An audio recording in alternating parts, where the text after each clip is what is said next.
कलिए से मनाई कैसे।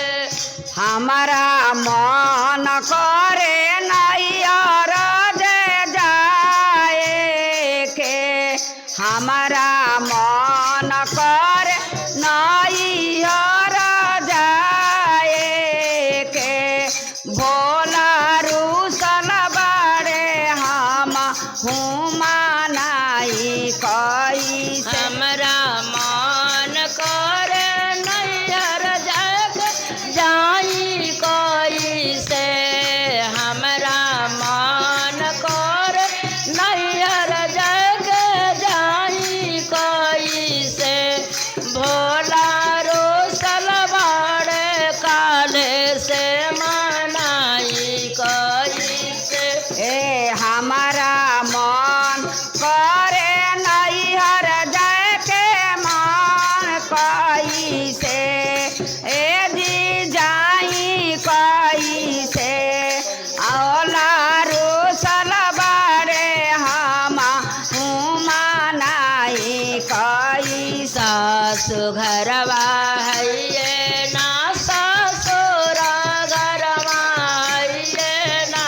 सासु घरवा है ना ससुर जे घरवा है ना। सासु घरवा है ना ससुर जी घरवा है ना। सासु घरवा है ना ससुर जी घरवा है। भंगिया पेश के ना पिए हम पियाई कैसे। भंगिया पेश के ना पिए हम पियाई कैसे।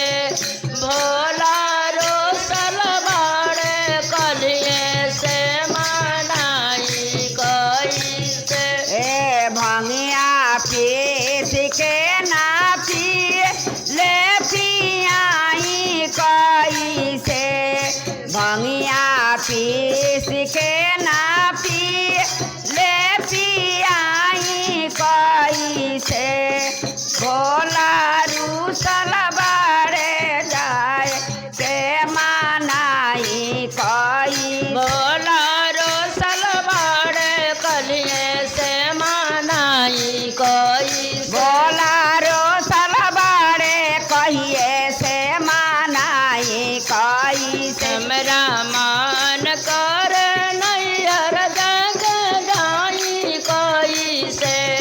हमरा मन कर नैहर जग जाई कैसे। भोला रोसल बाड़े कैसे मनाई कैसे। भोला रोसल बाड़े कहिए से मनाई कैसे। जेठ घरवा है ना जेठानी घरवा है ना। जेठ घरवा है ना जेठानी घरवा है। जेठ घरवा है ना जेठानी घरवा है ना। जेठ घरवा है ना जेठानी घरवा है। मिर्गा अपने से ना पीछिए पिछाई कैसे।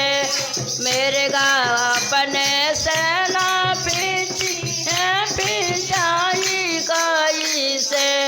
भोला रोसल बाड़े कले से मनाई कैसे। भोला रोसल बाड़े कहिए से मनाई भोला कैसे। रोसल बाड़े कले से मनाई कैसे। भोला रोसल बाड़े कहिए से मनाई कैसे। पहिले में दाया मंगनी दोसरे में चारा चार। पहिले में दाया मंगनी दोसरे में चारा। कहने तेसरे में नमः शिवा पर नमवा गुरु के। बोला रोसल बाड़े कले से मनाई कैसे।